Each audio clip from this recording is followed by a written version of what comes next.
हनुमान जी की जन्म लीला। भूमिका। हिंदू धर्म में भगवान हनुमान को परम भक्त, बल और भक्ति के प्रतीक के रूप में पूजा जाता है। वे भगवान शिव के 11वें रुद्र अवतार माने जाते हैं और भगवान श्री राम के अनन्य सेवक हैं। उनका जीवन चरित्र प्रेरणादायक, रोमांचक और दिव्य चमत्कारों से भरा है। उनकी जन्म लीला भी अत्यंत अद्भुत है, जिसमें देवताओं, ऋषियों, वानरों और स्वयं भगवान शिव की भूमिका रही। इस लेख में हम विस्तार से जानेंगे हनुमान जी की जन्म की कथा, उनके माता पिता, उनकी शक्ति का रहस्य और उनका बचपन। योजक चिन्ह, योजक चिन्ह, योजक चिन्ह। अंजना की तपस्या। बहुत समय पहले की बात है। त्रेतायुग का समय था। स्वर्ग में एक अप्सरा थी, पुंजिकस्थला, जो अपने सौंदर्य, नृत्य और विद्या के लिए प्रसिद्ध थी। एक बार वह पृथ्वी पर भ्रमण करते समय एक ऋषि के श्राप का शिकार हो गई। ऋषि ने उन्हें श्राप दिया कि तुम्हें वानरी रूप में जन्म लेना होगा। पुंजिकस्थला ने क्षमा याचना की, तो ऋषि ने कहा, जब तुम भगवान शिव के अंश से उत्पन्न पुत्र को जन्म दोगी, तभी तुम्हारा श्राप समाप्त होगा। इस प्रकार पुंजिकस्थला ने पृथ्वी पर एक वानरी के रूप में जन्म लिया और उनका नाम अंजना पड़ा। वे परम तेजस्विनी और तपस्विनी थीं। उन्होंने वर्षों तक भगवान शिव की घोर तपस्या की, केवल फल फूल खाकर जीवन यापन किया।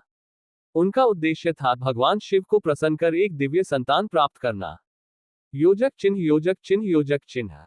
भगवान शिव का वरदान। अंजना की तपस्या से प्रसन्न होकर भगवान शिव प्रकट हुए और बोले, हे अंजना, मैं तुम्हारी तपस्या से प्रसन्न हूँ। तुम्हारे गर्भ से मेरा अंश रूप में एक पुत्र जन्म लेगा, जो धर्म की रक्षा करेगा और भगवान विष्णु के राम अवतार का अनन्य भक्त बनेगा। अंजना ने हाथ जोड़कर कहा, प्रभु, मुझे वह संतान दीजिए जो तेज, बल, बुद्धि और भक्ति से युक्त हो। भगवान शिव ने आशीर्वाद दिया और अंतर्धान हो गए। योजक चिन्ह, योजक चिन्ह, योजक चिन्ह। पवन देव की कृपा। उसी समय एक और लीला घट रही थी। अयोध्या में राजा दशरथ ने पुत्रेष्टि यज्ञ किया था। उस यज्ञ से प्राप्त पायस खीर को उनकी पत्नियों ने ग्रहण किया।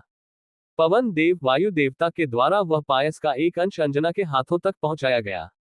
जैसे ही अंजना ने उस पवित्र पायस को ग्रहण किया, दिव्य ऊर्जा उनके भीतर प्रवेश कर गई। वह शिव का अंश था, जो वायुदेव के माध्यम से अंजना के गर्भ में प्रवेश कर गया। इस प्रकार अंजना ने एक तेजस्वी पुत्र को जन्म दिया, जो भविष्य में हनुमान कहलाए। योजक चिन्ह, योजक चिन्ह, योजक चिन्ह। केसरी, वीर वानर राजा। हनुमान जी के पिता का नाम था केसरी, जो वानर वंश के वीर और धर्मनिष्ठ राजा थे। उनका साम्राज्य सुमेरु पर्वत के समीप था। केसरी ने अंजना से विवाह किया था और वे भी अपने जीवन में एक संतान की इच्छा रखते थे। हनुमान जी का जन्म जैसे ही हुआ, आकाश में देवताओं की वाणी गूंजी, यह बालक शिव का अंश है, वायु का पुत्र है और भक्तों के कष्ट हरने वाला है। योजक चिन्ह, योजक चिन्ह, योजक चिन्ह। हनुमान जी का बाल्यकाल। बालक हनुमान असामान्य शक्तियों से युक्त थे। उनका शरीर दिव्य था, अत्यंत बलशाली, तेजस्वी और चंचल। बचपन में उन्होंने कई अद्भुत लीलाएं की, जो सभी को आश्चर्यचकित कर देती थी। सूर्य को फल समझकर निगलना। एक सुबह बालक हनुमान ने उगते हुए सूर्य को लाल फल समझकर निगल लिया। वे आकाश में उछलकर सूर्य की ओर बढ़े और उसे मुंह में रख लिया। इससे संपूर्ण ब्रह्मांड में अंधकार छा गया।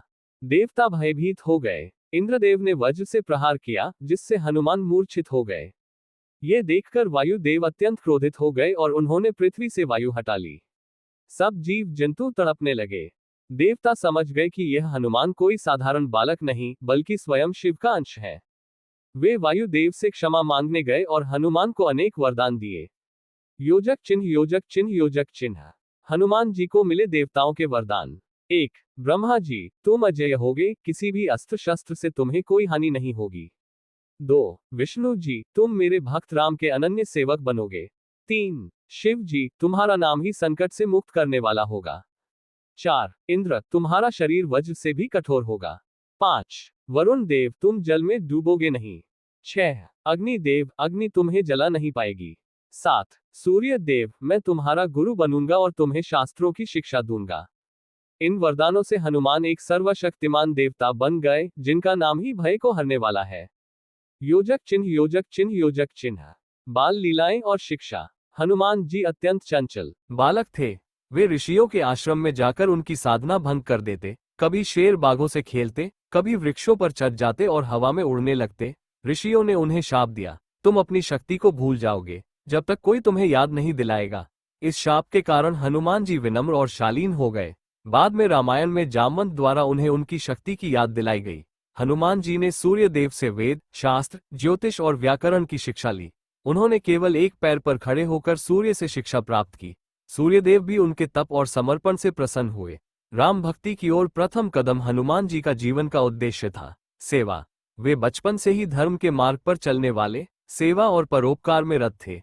जब श्रीराम वनवास पर गए और माता सीता का हरण हुआ, तभी से हनुमान जी की भूमिका प्रकट रूप में सामने आई। उन्होंने श्रीराम को माता सीता की खोज में सहायता दी और अपने संपूर्ण जीवन को श्रीराम की सेवा में समर्पित कर दिया। हनुमान जी का स्वरूप और प्रतीक। हनुमान जी का स्वरूप अत्यंत प्रभावशाली है। उनका मुख वानर जैसा है, पर तेजस्वी, शरीर गेरुआ रंग का और अत्यंत बलशाली। उनकी पूंछ लंबी और दिव्य है, जो लंका जलाने में सहायक बनी। उन्होंने सीने में श्रीराम